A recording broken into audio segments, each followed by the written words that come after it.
जय हिंद। एक बार फिर से स्वागत है सभी दोस्तों का आपके अपने यूट्यूब चैनल जीके क्यूज पर।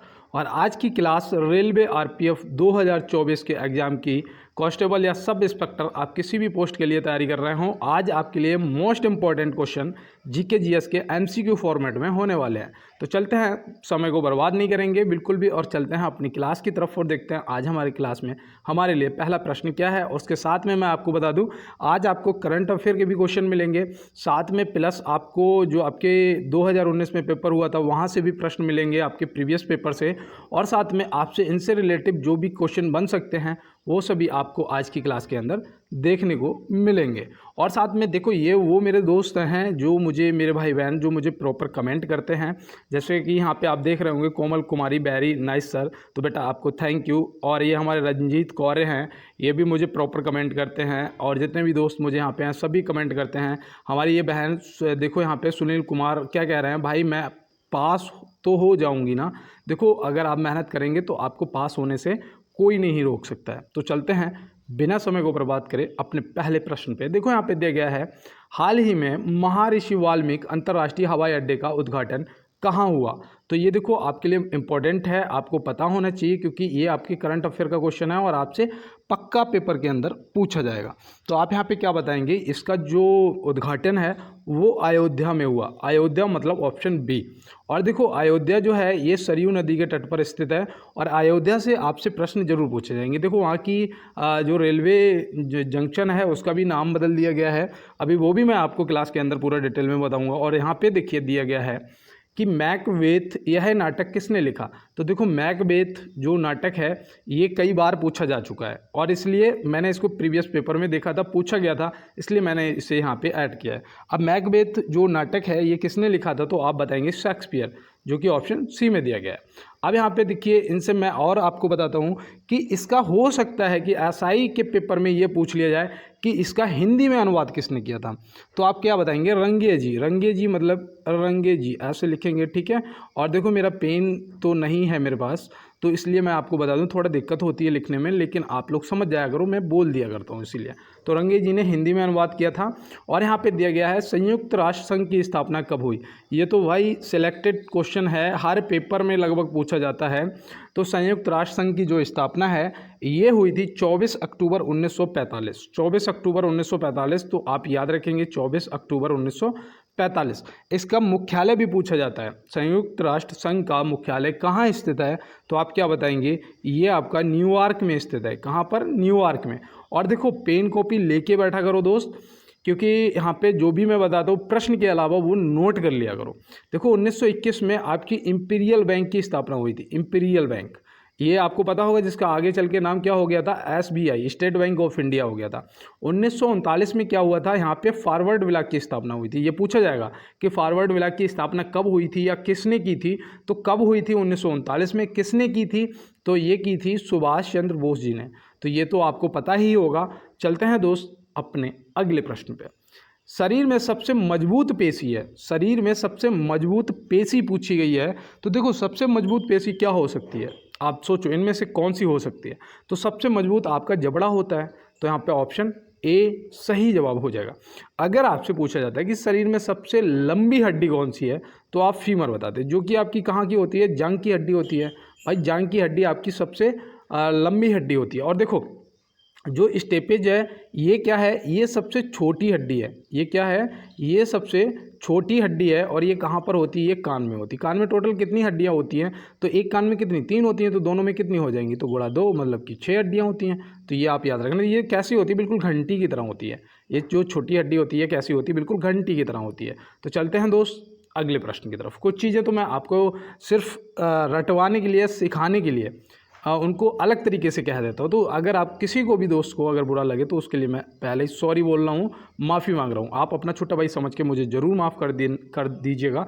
और यहाँ पे देखो दिया गया है कि दिल्ली का पुराना किला किसके द्वारा बनवाया गया था। दिल्ली का पुराना किला, देखो ये आपको पता होना चाहिए। दिल्ली का पुराना किला अगर बात करेंगे तो यहाँ पे आपका सही जवाब शेरशाह सूरी होना चाहिए। क्या होना चाहिए? शेरशाह सूरी होना चाहिए। और इसका जो बनवाया था वो कब से कब तक बनवाया था, अगर हो सकता है कि आपसे पूछ लिया जाए तो आप बताएंगे 1540 से ये चला था 1545 तक। तो 1540 से 1545 तक दिल्ली का पुराना किला। अगर दिल्ली का लाल किला पूछा जाएगा तो दिल्ली का लाल किला जो है ये शाहजहाँ ने बनवाया था। लाल किला किसने दिल्ली का बनवाया था? तो ये आपके शाहजहाँ ने बनवाया था। तो आप ये याद रखेंगे, ठीक है। अगर आपसे पूछा जाएगा कि आगरा का ताजमहल किसने बनवाया था, तो वो भी शाहजहाँ ने बनवाया था। और देखो यहाँ पे अकबर ने क्या किया था? अकबर ने लाल किला बनवाया था। आप सोचो कहाँ पर बनवाया था? अगर पता है तो ठीक है, नहीं तो याद रखना आगरा में बनवाया था। आगरा, ठीक है, AGRA मतलब कि आगरा। तो आगरा हो जाएगा यहाँ पे आपका ये अकबर का, ठीक है। लाल किला अकबर ने आगरा में बनवाया था, शाहजहाँ ने दिल्ली में बनवाया था, ताजमहल शाहजहाँ ने आगरा में बनवाया था। तो ये सब याद रखना। और पुराना किला शेरशाह सूरी। और मैं एक प्रश्न आपसे पूछ रहा हूँ जिसका जवाब मुझे लग रहा है कि हर मेरा भाई बहन दोस्त कमेंट बॉक्स में देगा कि फतेहपुर सीकरी का निर्माण किसने कराया था। कमेंट बॉक्स में बताना। और देखो यहाँ पे मैंने आपसे बोला था कि जो भी कमेंट करेगा उसका कमेंट हाईलाइट करूँगा, सबसे पहले लगाऊंगा। यहाँ पे दिया गया है कि मानव रक्त में प्लाज्मा कितने प्रतिशत होता है। भाई इंपॉर्टेंट, मोस्ट इंपॉर्टेंट क्वेश्चन है कि मानव रक्त में प्लाज्मा कितने प्रतिशत होता है। तो आप सभी को पता होगा कि 55% होता है। और देखो जो मैं आपको बता दूं, मानव शरीर का 70% भाग जो है वो जल होता है, जल से बना होता है, जल होता है, ऐसे समझिएगा। अगर पूछा जाएगा कि मानव शरीर का कितना प्रतिशत भाग जल है तो आप बता देंगे 70%। तो ऐसे आप याद रखना। और चलते हैं अपने अगले प्रश्न की तरफ। मानचित्र में पर्वत और पहाड़ को किस रंग से दर्शाया जाता है? भाई वेरी वेरी मोस्ट इंपॉर्टेंट, बताइए। देखो यहाँ पे जो इम्पोर्टेंट है वो है मानचित्र में पर्वत और पहाड़ पूछे जाएंगे आपसे, नदियाँ पूछी जाएंगी आपसे, मैदानी एरिया पूछे जाएंगे आपसे, पठार पूछे जाएंगे। तो मानचित्र में पर्वत और पहाड़ जो है वो भूरा रंग, मतलब ऑप्शन ए हो जाएगा यहाँ पे हमारे प्रश्न का सही जवाब। और देखो अगर आपसे पीला रंग पूछा जाएगा तो ये पठार के लिए होता है। किसके लिए होता है? पठार के लिए होता है। तो ये तो आपको पता ही हो गया, ठीक है, नोट कर लिया होगा। नीला रंग जो है ये जल निकाय, मतलब कि जो आपकी नदियाँ वगैरह जल निकाय जो होते हैं उनके लिए दर्शाया जाता है, ठीक है। और देखो हरा रंग जो है ये आपकी मैदानी एरिया के लिए, तो ये भी आप याद रखेंगे। और देखो मैं उम्मीद करता हूँ कि मेरे जितने भी दोस्त मुझे सुन रहे हैं, 8 क्वेश्चन होने वाले हैं। और यहाँ पे मैं आपसे बस 1 मिनट के लिए समय लूँगा और इतना आपसे कहूँगा कि मैं चाहता हूँ कि आप सभी का सिलेक्शन हो जाए। अगर आप पढ़ाई कर रहे हैं तो आपका सिलेक्शन 100% हो जाएगा। और आप भी अपने भाई को एक बार सपोर्ट करने के लिए, आप लोगों का बहुत अच्छा सपोर्ट है, उसके लिए सभी को बहुत बहुत धन्यवाद। और एक बार आप लाइक वाला बटन दबा दीजिएगा और चैनल को सब्सक्राइब जरूर कर लेना, क्योंकि पेपर निकट आते जा रहे हैं। और मैं आपको रोज़ लगभग 50 क्वेश्चन इसमें और प्लस आर्मी अग्निवीर का बैच, मतलब 80 क्वेश्चन डेली करवा रहा हूँ। तो ये आप क्या करेंगे, इन 80 क्वेश्चनों को रोज़ करेंगे और नोट करेंगे। आपको मतलब कि 80 में से 50 तो याद हो ही जाएंगे अगर आप लिखेंगे तो। देखो अब चलते हैं बिना किसी रुके हुए क्लास में। देखो यहाँ पे पूछा भारत में सर्वप्रथम ट्रेन कब चली। भारत में सर्वप्रथम ट्रेन कब चली, तो ये तो तुरंत आप बता दोगे कि भैया जो भारत में सर्वप्रथम ट्रेन है वो चली थी 1853 में। 1853 में, क्योंकि देखो रेलवे का क्वेश्चन है, ट्रेन से पूछेगा, लेकिन अगर डेट पूछ देगा तो क्या बताओगे। तो याद रखना 16 अप्रैल 1853 में चली थी। और अगर दुनिया की बात करेंगे तो हम क्या बताएंगे कि 1807 में ये विट्रेन में चली थी। 1807 में विट्रेन में पहली बार ट्रेन चली थी। और ये जो भारत में चली थी 1853 में 16 अप्रैल को, ये मुंबई से थाड़े के बीच में चली थी। तो ये भी आप याद रखना, मुंबई से थाड़े के बीच 1853 16 अप्रैल को चली थी। देखो 1857 की क्रांति मेरठ याद रखना। देखो मेरठ से स्टार्ट हुई थी। 1857 की क्रांति से 1 से 2 प्रश्न जरूर पूछे जाएंगे। तो आप मेरे साथ जुड़े रहिएगा, मैं आपको पूरा का पूरा जितना भी पूछा जा सकता है सब कंप्लीट करवाता हुआ सिलेबस चलूँगा। यहाँ पे दिया गया है कि 1907 के कांग्रेस के सूरत अधिवेशन की अध्यक्षता किसने की।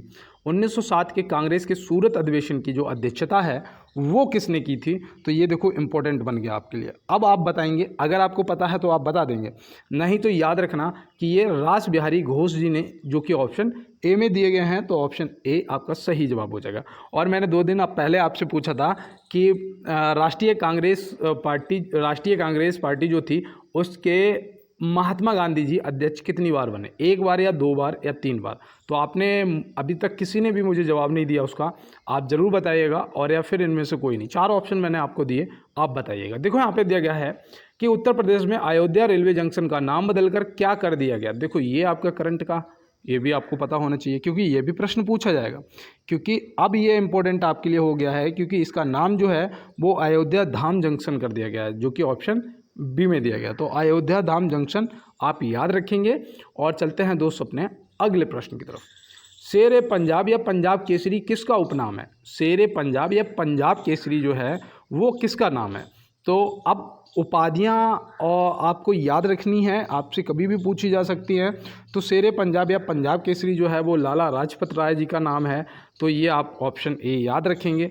और वल्लभ भाई पटेल को सरदार की उपाधि मिली थी, वल्लभ भाई पटेल को सरदार जी की उपाधि मिली थी। और ये कहाँ पर, ये वारदौली में मिली थी, वारदौली में मिली थी। तो ये भी आप याद रखेंगे, ठीक है। हो सकता है कि आपसे पूछ लिया जाए किसने दी थी, तो महात्मा गांधी जी ने दी थी। तो ये भी आप याद रखना। और मैं यहाँ पे आपसे पूछ रहा हूँ कि आपको जवाहरलाल नेहरू जी जो हैं, जवाहरलाल नेहरू जी हैं, इनकी कोई एक पुस्तक बताइएगा जो इम्पोर्टेंट है, ठीक है। इनसे एक कोई बुक बताइएगा आप कमेंट बॉक्स में। और चलते हैं अपने अगले प्रश्न की तरफ। आनंद मठ के लेखक कौन है। आनंद मठ के लेखक कौन है। तो आनंद मठ के लेखक आपको यहाँ पे बताना है। आप क्या बताएंगे। मैं अगर आपसे पूछता हूँ कि आपका राष्ट्रीय गीत किसने लिखा, राष्ट्रीय गान तो आप बता देंगे रविंद्रनाथ टैगोर जी, लेकिन राष्ट्रीय गीत बंकिम चंद्र चटर्जी जी। तो ऑप्शन का जवाब भी सही आपका आनंद मठ के जो लेखक हैं बंकिम चंद्र चटर्जी जी हो जाएगा। यहाँ पे देखिए आपको मैं बताऊँ, एक पुस्तक और पूछी जाती है यहाँ पे, श्री अरविंदो घोष जी का मुझे नाम दिख गया, तो मैं आपको बता दूं यहाँ पे इनसे रिलेटेड भी एक पुस्तक पूछी जाती है जिसका नाम क्या था बताइए। Life divine. क्या था, लाइफ डिवाइन। तो ये भी देखो नोट कर लेना, तभी आपको याद रहेगा, वरना भूल जाओगे। मैं आपको बता रहा हूँ। आज अगर सोचते हो कि भैया को ये सब कैसे याद रहता है, तो भैया रोज़ भाई मैं आपको बता दूँ, मैं लिखता हूँ चीज़ों को, मैं क्वेश्चनों को लिखता हूँ, मुझे याद हो जाते हैं। अब देखो पंडित जवाहरलाल नेहरू जी से मैंने आपको बताया था, आपने मुझे बताया था डिस्कवरी ऑफ इंडिया, यही बताया था ना। तो यही मैं अभी आपको कमेंट बॉक्स में बताने के लिए कह भी रहा था। देखिए यहाँ पे दिया गया है, संविधान सभा को किसने मूर्त रूप में प्रदान किया। डॉक्टर भीमराव अम्बेडकर। मन लगाना, वरना आपका यहाँ पे जवाब गलत होने वाला है। यहाँ पे संविधान सभा को किसने मूर्त रूप प्रदान किया था, तो यहाँ पे डॉक्टर भीमराव अम्बेडकर मत लगाना, वरना गलत हो जाएगा। यहाँ पे जो आपका सही जवाब है वो होना चाहिए पंडित जवाहरलाल नेहरू, जो कि ऑप्शन बी में दिया गया है। और देखो ये हमारे प्रथम प्राइम मिनिस्टर थे, ठीक है, ये हमारे प्रथम प्रधानमंत्री थे, याद रखेंगे। और हमारे प्रथम राष्ट्रपति कौन थे, तो वो थे डॉक्टर राजेंद्र प्रसाद। जो हमारे राष्ट्रपति जी थे वो थे डॉक्टर राजेंद्र प्रसाद जी। तो ये आप याद रखेंगे। और चलते हैं अपने अगले प्रश्न की तरफ। अंडमान निकोबार के नील द्वीप का नाम बदलकर क्या रखा गया है। देखो ये आपके लिए वेरी वेरी मोस्ट इम्पॉर्टेंट है और ये पूछा जाएगा आपसे। अब आप यहाँ पे बताएंगे अंडमान निकोबार के द्वीप, नील द्वीप जो है उसका नाम बदलकर क्या रख दिया गया है, तो आप क्या बताएंगे। शहीद द्वीप रख दिया गया है, शहीद द्वीप। तो ऑप्शन ए। देखो स्क्रीनशॉट ले लो या नोट कर लो कहीं, क्योंकि ये इंपॉर्टेंट हैं। और देखो हैवल द्वीप का नाम बदलकर स्वराज द्वीप कर दिया गया है, तो ये भी आप याद रखना है। हैवल द्वीप का नाम बदलकर स्वराज द्वीप कर दिया गया है और ये नील द्वीप का नाम बदलकर शहीद द्वीप कर दिया गया है। तो मैं उम्मीद करता हूँ कि इस प्रश्न को अब आप नहीं भूलेंगे। तो चलते हैं अपने अगले प्रश्न की तरफ। ऑपरेशन फ्लड कार्यक्रम किस पर केंद्रित था। देखो very very most important, operation flood. Operation flood आपको पता होना चाहिए कि जो श्वेत क्रांति हुई थी किस लिए हुई थी, दुग्ध उत्पादन के लिए, दुग्ध उत्पादन बढ़ाने के लिए।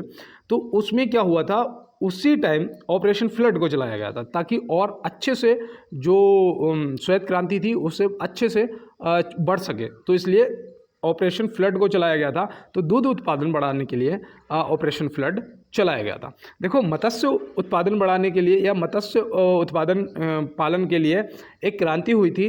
क्या हुई थी बताइए। मत्स्य उत्पादन के लिए नीली क्रांति हुई थी। कौन सी हुई थी, नीली क्रांति हुई थी। तो ये देखो आपको याद होना चाहिए, नीली क्रांति मतलब कि मछली पालन।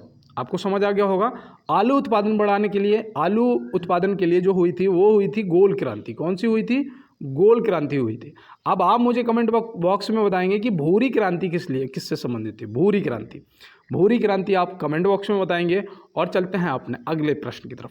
और तभी कहता हूं कि चैनल को सब्सक्राइब कर लो, ज़्यादा से ज़्यादा संख्या में कर लो। और मैं आपको बता दूं, मैं आपको 1000 क्वेश्चन आंसर की PDF देने वाला हूँ। 1000, यहाँ पे देखो ज़्यादा हो रहा है, 10,000 हो रहा है, 1000 की PDF देने वाला हूँ, ठीक है। और वो भी एकदम फ्री, बिल्कुल आपको फ्री मिलेगी। बस उसके लिए आपको क्या करना है, अभी मेरा कितना 6 के सब्सक्राइबर है ना, आप 8K करवा दीजिएगा। उसके लिए आप लोगों का सपोर्ट चाहिए, आप लोग शेयर करोगे ज़्यादा से ज़्यादा तभी संभव है। तो ज़्यादा से ज़्यादा क्लास को लाइक शेयर कर दो और चैनल को सब्सक्राइब कर लो। जिस दिन मेरे 8K हो गए, मैं सभी को यहीं बता रहा हूँ, क्लास में ही बताऊँगा कि आपको कैसे करना है, और तब तक मैं 1000 PDF जो है क्वेश्चनों की नोट कर लेता हूँ। ठीक है, तो चलते हैं उसमें। आपको करंट और जितना भी जहाँ से भी जो भी पूछा जा सकता है 1000 क्वेश्चन मैं दे दूंगा आपको, बिल्कुल फ्री, कोई भी पैसा नहीं लगेगा। यहाँ पे दिया गया है भारतीय रेलवे को सर्वाधिक राजस्व किससे प्राप्त होता है। तो ये देखो मोस्ट इंपॉर्टेंट है, आपको पता होना चाहिए, क्योंकि रेलवे का पेपर देने जा रहे हो तो ये क्वेश्चन तो जरूर आपसे पूछा जाएगा। तो आप बता देंगे माल ढुलाई। माल ढुलाई जो मालगाड़ी चलती है ना, उससे सबसे ज़्यादा पैसा आता है, तो ये तो पता ही हो गया होगा। और चलते हैं दोस्त अपने अगले प्रश्न की तरफ। और देखो आर्मी अग्निवीर की क्लास चल रही है, जिसको भी आर्मी अग्निवीर या आर्मी जो नेवी MR की वैकेंसी आई हैं, इनमें से किसी को भी पेपर क्वालिफाई करना है तो आप GK GS के लिए क्लास में आ जाइएगा। और चलते हैं दोस्त अपने प्रश्न पे।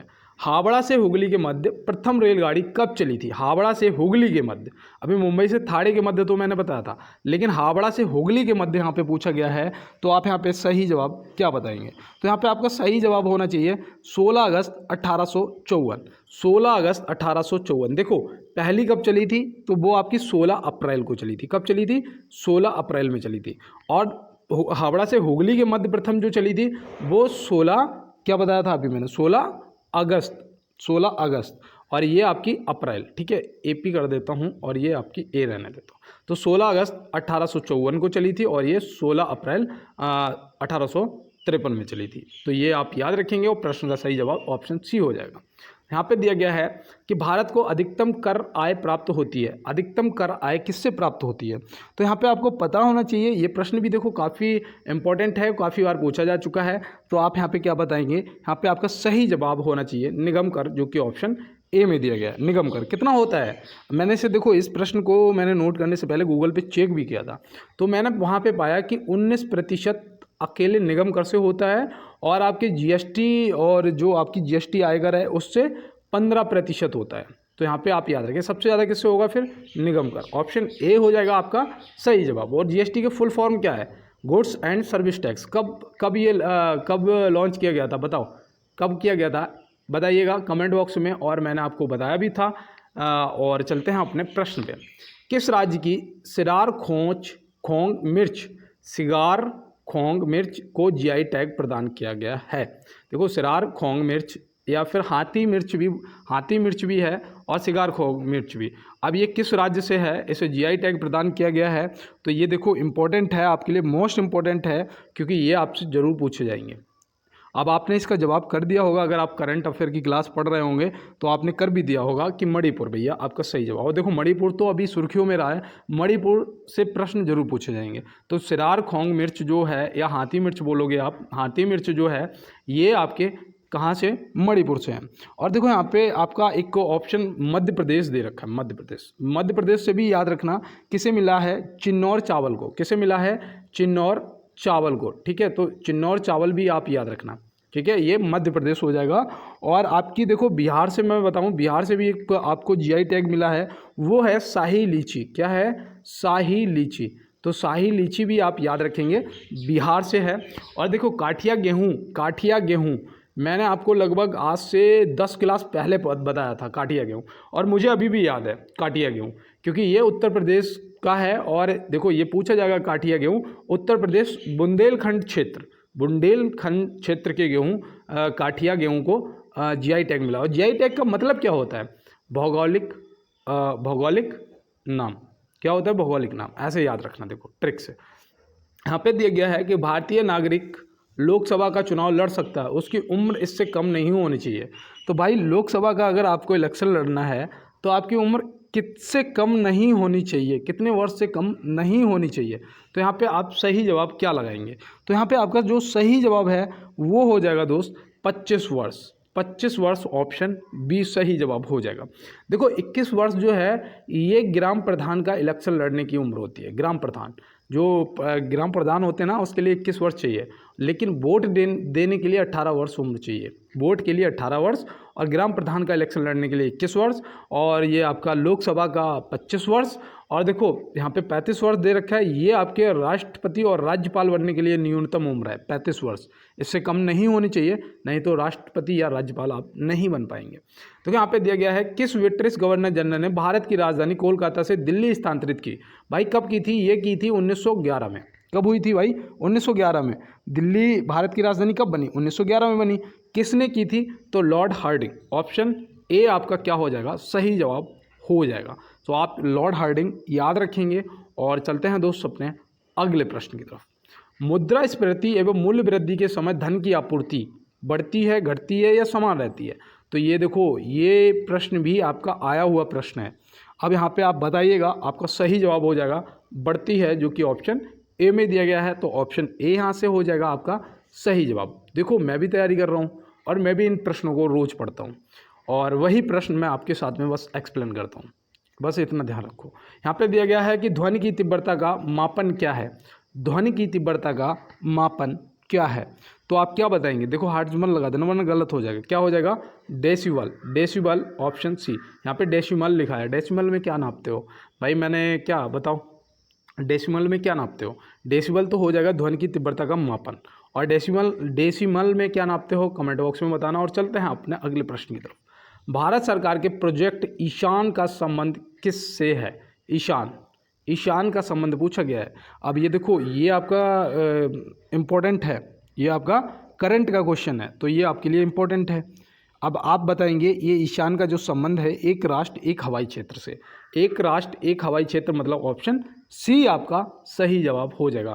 देखो भाई इसे नोट कर लो या स्क्रीनशॉट ले लो, उसके बाद चलते हैं, ले लिया स्क्रीनशॉट, चलते हैं अगले प्रश्न की तरफ।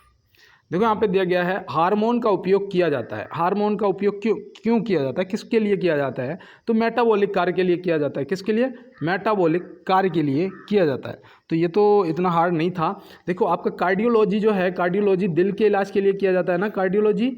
और देखो टीबी के इलाज के लिए क्या होता है, वीसीजी का टीका लगता है। किसका, वीसीजी का टीका लगता है ना, वो किस लिए, टीबी या क्षय रोग बोल सकते हो, क्षय रोग हिंदी में। तो टीबी या क्षय रोग के लिए वीसीजी, और दिल के इलाज के लिए आपका कार्डियोलॉजी होता है। और देखो यहाँ पे हार्मोन का जो उपयोग है मेटाबॉलिक कार्य के लिए किया जाता है। तो ये भी आपको कन्फर्म हो गया होगा। चलते हैं अपने अगले प्रश्न की तरफ। केसर ए हिंद की उपाधि संबंधित है। केसर ए हिंद की उपाधि यहाँ पे देखो पूछा गया है। अभी मैंने आपको क्या बताया था, अभी मैंने आपको शेर ए पंजाब या पंजाब केसरी बताया था, लेकिन यहाँ पे केसर ए हिंद की उपाधि पूछ दी गई है और ये आपके लिए मोस्ट इंपॉर्टेंट क्वेश्चन भी है। अब यहाँ पे आप क्या बताएंगे, ये संबंधित है हमारे महात्मा गांधी जी से। महात्मा गांधी जी से आपका सही जवाब यहाँ पे हो जाएगा। और देखो मैं आपको बताऊँ, आपसे एक प्रश्न पूछा जाता है कि शहीद दिवस कब मनाया जाता है। तो महात्मा गांधी जी की जब हत्या कर दी गई थी, कब, 30 जनवरी 1948 को नाथूराम गोडसे ने गोली मार के हत्या कर दी थी। तो उस दिन को शहीद दिवस के रूप में मनाया जाता है। तो ये आप याद रखेंगे। और केसर ए हिंद की जो उपाधि है वो आपके महात्मा गांधी जी से संबंधित है। तो इतना आप याद रखेंगे। चलते हैं अपने अगले प्रश्न की तरफ। देव समाज के संस्थापक कौन थे। देव समाज के संस्थापक, मैंने आपको धर्म समाज भी बताया, आर्य समाज भी बताया और ब्रह्म समाज भी बताया। आज मैं देव समाज बता रहा हूँ क्योंकि देखो इन समाज से एक प्रश्न आएगा यार। और अगर कंटिन्यू आप मेरे साथ जुड़े हुए हो, कंटिन्यू क्लास देख रहे हो, तो आप तुरंत बता दोगे शिव नारायण अग्निहोत्री। ऑप्शन बी आपका सही जवाब हो जाएगा। और देखो यहाँ पे आपका जो धर्म समाज है वो मैंने आपको क्या बताया था, राधाकांत जी। धर्म समाज क्या बताया था, राधाकांत जी। तो यहाँ पे देखो राधाकांत देव आपका धर्म समाज के संस्थापक थे और देव समाज के आपके शिव नारायण। और राजा राम मोहन राय जी ने किस समाज की स्थापना की थी, आप कमेंट बॉक्स में बताएंगे। दुबई में आयोजित अंडर 19 एशिया कप 2023 का खिताब किस देश ने जीता। देखो ये करंट का है ना, ये भाई आपके लिए इंपॉर्टेंट है। भाई 2023 का क्वेश्चन पूछा जा रहा है आपसे, तो आप यहाँ पे क्या बताएंगे कि दुबई में आयोजित अंडर 19 एशिया कप 2023 का खिताब किस देश ने जीता। तो भाई ये जीता था बांग्लादेश ने। किसने जीता था, बांग्लादेश ने जीता था। और ये कब, देखो 17 दिसंबर, याद रखना डेट, 17 दिसंबर 2023 को ये जीता था। तो ये आप याद रखेंगे दोस्त, और ये आपके लिए मोस्ट इंपॉर्टेंट है। किसे हराया था, अगर हराया पूछा जाएगा तो किसे हराया था, कमेंट बॉक्स में बताना। चलते हैं अपने अगले पर। देखो ऑप्शन वही रहेंगे, बस ये बताना है कि किसे हराया था। माप ताल की दशमलव प्रणाली किस देश की देन है। माप तौल होगा यहाँ पे ना, माप तौल की दशमलव प्रणाली जो है वो किस देश की देन है?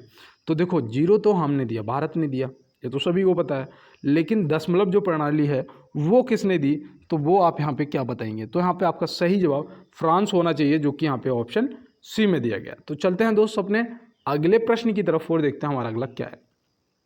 दुनिया की सबसे ऊंची चोटी माउंट एवरेस्ट पर चढ़ने वाली सबसे उम्रदराज भारतीय महिला कौन बन गई? देखो ये आपका करंट का है भाई, ठीक है, ये आपका करंट का है। तो सबसे उम्रदराज जो महिला हैं वो कौन बन गई हैं? तो आप यहाँ पे क्या बताएंगे? ज्योति रात्रे। ज्योति रात्रे ऑप्शन सी हो जाएगा आपका सही जवाब। और रीता फारिया कौन थी? तो रीता फारिया तो आपको पता ही होगा, प्रथम भारतीय विश्व सुंदरी थी, ये भाई प्रथम भारतीय थी, विश्व सुंदरी थी, तो ये आप याद रखेंगे। और चलते हैं अपने अगले प्रश्न की तरफ। देखो यहाँ पे दिया गया है दोस्त कि खेलो इंडिया यूनिवर्सिटी गेम में किस विश्वविद्यालय ने प्रथम स्थान प्राप्त किया?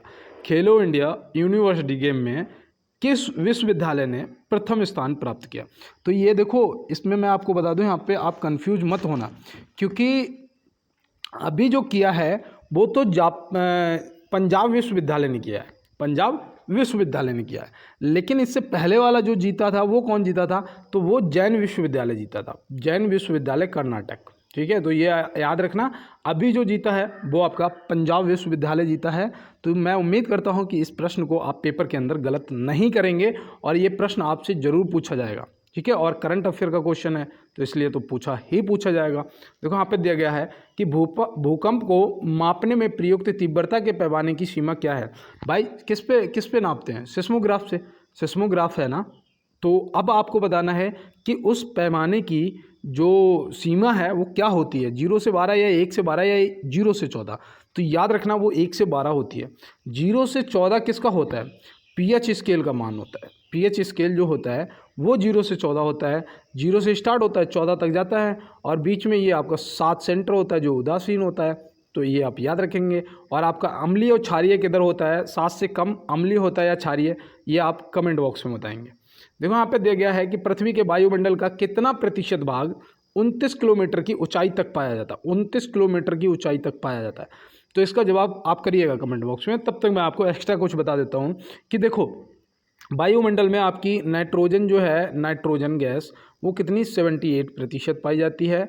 ऑक्सीजन जो आपकी है वो 21% पाई जाती है। और देखो 0.3 में आपकी अदर सब आर्गन वगैरह सब आ जाते हैं, तो आप याद रखेंगे। और इस प्रश्न का जो सही जवाब है वो आपका होगा ऑप्शन सी 97%, बिल्कुल सही जवाब हो जाएगा। तो चलते हैं दोस्त अपने अगले प्रश्न की तरफ। किस महाद्वीप की संरचना अंग्रेजी के एस अक्षर की तरह है? तो किस महाद्वीप की जो संरचना है वो अंग्रेजी के एस अक्षर की तरह है? तो आप उस महाद्वीप का नाम बताइएगा। तो आपको याद रहना चाहिए कि वो हो जाएगा अंटार्कटिका, जो कि ऑप्शन सी में दिया गया। मैं आपको बताऊं, मैं कुछ टाइम पहले ये बोल नहीं पाता था, अंटार्कटिका नहीं बोल पाता था, अंटार्कटिका नहीं बोल पाता था। ये ऐसे कुछ शब्द हैं जो नहीं बोल पाता था, लेकिन कैसे कंटिन्यू जब उन्हें मैंने लिखने लगा ना, तो एक एक शब्द को जब जोड़ जोड़ के लिखा तो वो मुझे बोलने भी आ गए। सच्चाई है ये। तो देखो यहाँ पे दिया गया है वाटर लिली किस देश का राष्ट्रीय चिन्ह है?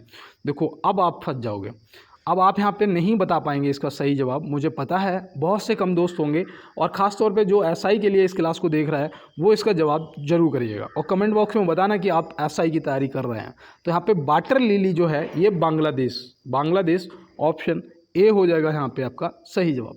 और देखो यहाँ पे जो इटली दे रखा है, इटली का मैं आपको बताऊं, इटली का जो है वो सफ़ेद लिली है। क्या है? सफ़ेद लिली। ये लिली क्या है बताओ? ये लिली आपको पता है क्या है? मुझे भी नहीं पता था। मैंने जब इसे गूगल पे चेक किया तो मुझे पता लगा ये एक फूल होता है। क्या? एक फूल होता है। और देखो यहाँ पे, क्योंकि यहाँ पे देखो वाटर है ना, मतलब ये पानी में उगता है, ठीक है। ये वाटर लिली पानी में उगता है ना, तो यहाँ से आप याद रखें। देखो यहाँ पे फ्रांस भी दे रखा है, तो फ्रांस का जो है वो सिर्फ लिली है। फ्रांस का जो राष्ट्रीय चिन्ह वो सिर्फ लिली है। तो देखो सिर्फ लिली, सफ़ेद लिली और वाटर लिली, यहाँ पे आप सभी को देख लिया होगा। और चलते हैं अपने अगले प्रश्न की तरफ। सोडियम क्लोराइड किसका वैज्ञानिक नाम है? सोडियम क्लोराइड, देखो ये इंपॉर्टेंट है, लगा आपको? अब आप बताइएगा कि सोडियम क्लोराइड जो है वो किसका और वैज्ञानिक नाम है। तो किसका वैज्ञानिक नाम है? तो ये सोडियम क्लोराइड, आप नमक लगा दीजिएगा, साधारण नमक, मतलब ऑप्शन सी आपका सही जवाब हो जाएगा। और कास्टिक सोडा का क्या होता है? कास्टिक सोडा का रासायनिक नाम या आपका वैज्ञानिक नाम क्या होता है? तो ये आपका होता है सोडियम हाइड्रोक्साइड, सोडियम हाइड्रोक्साइड। तो ये आप कास्टिक सोडा याद रखेंगे। खाने वाला सोडा जो होता है उसका, तो उसका याद रखना सोडियम बाइकार्बोनेट। देखो मैंने बाई क्यों लगाया कि उस देखो धोने वाला सोडा सोडियम कार्बोनेट, ठीक है, सोडियम कार्बोनेट। और देखो खाने वाला सोडा बाई घर में काम करती है ना, तो सोडियम बाइकार्बोनेट, ठीक है। तो खाने वाला और धोने वाला दोनों याद हो गए ना आपको। अब चलते हैं अपने अगले प्रश्न की तरफ। तो यहाँ पे दिया गया है कि रिकॉर्ड्स का संग्रह क्या कहलाता है? रिकॉर्ड्स का संग्रह क्या कहलाता है? तो भाई देखो किसी चीज़ का जो रिकॉर्ड होता है, रिकॉर्ड मतलब आपने सोचो 10 फ़ोटो लिए, अब 10 फ़ोटो आपने उनका क्या करा, मान लो 10 फ़ोटो किसी के भी मान लो, ठीक है, उनका आप क्या करोगे, एक फ़ाइल बना लोगे। तो वो आपने सेव कर ली, अब उसे क्या कहोगे, उसे फाइल कहोगे। तो ऑप्शन बी आपका सही जवाब। कॉपी पेस्ट तो आपको पता ही है क्या होता है, इधर से कॉपी किया उधर पेस्ट कर दिया। देखो OMR का पूर्ण रूप क्या होता है? OMR का पूर्ण रूप क्या होता है? तो OMR का जो पूर्ण रूप होता है वो होता है ऑप्टिकल मार्क रिकॉग्निशन, ठीक है। तो ऑप्शन ए हो जाएगा। देखो ये बोलने में दिक्कत हो रही ना, रिकॉग्निशन, ठीक है। तो ऑप्टिकल मार्क रिकॉग्निशन। देखो यहाँ पे दिया है दूसरा ऑप्शन बी देख रहे हो ना, तो यहाँ पे दिया है लिक्विड क्रिस्टल डिस्प्ले। तो लिक्विड क्रिस्टल डिस्प्ले जो है ये किसका पूर्ण रूप है? तो ये हो जाएगा आपका LCD, जो घर में लगी होती है ना, इसका फुल फॉर्म पता है LCD का, लिक्विड क्रिस्टल डिस्प्ले। देखो यहाँ पे तीसरा ऑप्शन दिया लाइट एमिटिंग डायोड। तो ये होता है किसका होता है? ये आपका हो जाएगा LED, जो आपके घर में लगी होती है ना LED, light emitting diode. LED का फुल फॉर्म, LCD का लिक्विड क्रिस्टल डिस्प्ले, LCD का OMR का ऑप्टिकल मार्क रिकॉग्निशन, ठीक है। तो यहाँ पे ये देखो आप तीनों को नोट कर लीजिएगा। मैं रोज़ आपको 3 बताता हूँ, इसीलिए कि मुझे पता है कि आपसे पूछा जाएगा। तो मैं उम्मीद करता हूँ आपको। और यहाँ पे देखो ये प्रश्न दिया गया है आपका कि विद्युत धारा को एम्पियर में मापने के लिए किसका उपयोग करते हैं? तो विद्युत धारा को एम्पियर में मापने के लिए किसका प्रयोग करते हैं, मतलब उपयोग करते हैं, तो आप क्या बताएंगे? तो आपको बिल्कुल सही जवाब जो आपका है वो होना चाहिए अमीटर। अमीटर ऑप्शन सी यहाँ पे क्या हो जाएगा आपका सही जवाब। देखो इसे नोट कर लेना, विद्युत धारा को एम्पियर में मापने के लिए किसका उपयोग करते हैं? अमीटर का उपयोग करते हैं। तो मैं उम्मीद करता हूँ ये समझ में आ गया होगा। और चलते हैं अपने अगले प्रश्न की तरफ। 10वीं पंचवर्षीय योजना का वर्ष क्या रहा? देखो पंचवर्षीय योजना से एक प्रश्न आएगा मेरे भाई, ठीक है। और इसलिए आप सभी पंचवर्षीय योजनाएं अपनी पढ़ के जाना है और बढ़िया तरीके से करके आना है, क्वेश्चन को छोड़ के नहीं आना। पहली जो थी 1951 में आपकी स्टार्ट हुई थी 1956 तक, जो कि कृषि से संबंधित थी। दूसरी आपकी जो थी वो भारी उद्योग से संबंधित थी। तो ऐसे करके आपसे पूछा, यहाँ पे 10वीं पंचवर्षीय योजना पूछ दिया, इसका कार्यकाल क्या रहा है? तो 10वीं पंचवर्षीय योजना का जो कार्यकाल है वो आपका 2002 से 2007, ऑप्शन ए सही जवाब हो जाएगा। अब यहाँ पे देखो 2007 से 2012 तक कौन सा रहा होगा? तो आप तुरंत कह देंगे कि भैया ये तो 11वीं रही होगी, भाई 5 वर्ष की तो बात है ना। तो यहाँ पे जब ये 10वीं है तो ये 11वीं हो गई। लेकिन 1997 से 2002, तो 1997 से 2002 ये भैया 9वीं रही होगी, क्योंकि 2000 से ये स्टार्ट हुई 10वीं, तो ये 9वीं रही होगी। तो ऐसे आप याद रखेंगे। और चलते हैं दोस्त अपने अगले प्रश्न की तरफ। किस शासक ने अवंती को जीतकर मगध का हिस्सा बना दिया? वेरी वेरी मोस्ट इंपॉर्टेंट, यहाँ से तो प्रश्न पूछे जाएंगे। तो आप क्या बताएंगे, बताओ किस शासक ने अवंती को जीतकर मगध का हिस्सा बना दिया? तो वो हो जाएगा शिशुनाग। शिशुनाग वंश का संस्थापक कौन, नांग वंश का संस्थापक कौन था? शिशुनाग था। नांग वंश का संस्थापक भी शिशुनाग था। और मौर्य वंश का संस्थापक आपका चंद्रगुप्त मौर्य था। और देखो अशोक जो था ये चंद्रगुप्त मौर्य का पोता था, ये भी आप याद रखना। और देखो अशोक ने एक नगर की स्थापना की थी जो आपसे पेपर के अंदर पूछा जाता है, श्रीनगर। क्या? श्रीनगर। तो ये भी आप याद रखेंगे, ठीक है। हो सकता है कि पेपर के अंदर आपसे पूछ लिया जाए। और देखो अशोक का नाम देख के मुझे याद आ गया कि द्वितीय अशोक के नाम से कौन जाना जाता था। अगर आप कांस्टेबल ऐसा की तैयारी कर रहे हो, पढ़ाई कर रहे हो ना, प्रश्न का जवाब दो, बुरा मत मानना दोस्त। अगर वाकई में आप नोट कर रहे हो ना, कभी नहीं भूलोगे। मैंने इसे नोट करा है इसलिए मुझे याद है कि कनिष्क को बोला जाता था, कनिष्क, राजा कनिष्क। कनिष्क जो था ये इसका रेशम मार्ग पर कब्जा था, ये भी आप याद रखना, क्योंकि हो सकता है कि आपसे पेपर के अंदर पूछ लिया जाए। तो चलते हैं दोस्त अपने अगले प्रश्न की तरफ। गौतम बुद्ध द्वारा अपने धर्म में दीक्षित किए जाने वाला अंतिम व्यक्ति कौन था? देखो अंतिम व्यक्ति यहाँ पे पूछा गया है। देखो पहली महिला तो आपको पता ही है, प्रजापति गौतमी, ठीक है, यहाँ पे प्रजापति होना चाहिए, महाप्रजापति गौतमी, ये पहली महिला थी, ठीक है।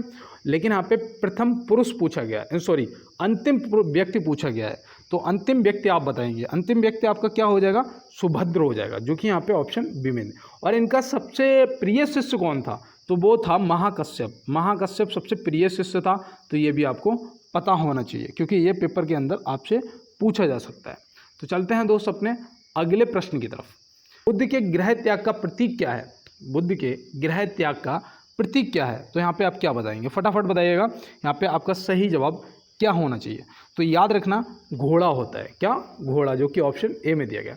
देखो कमल और आपका बैल, ये दोनों किसके प्रतीक हैं भाई? कमल और जो बैल है, ये दोनों किसके प्रतीक हैं?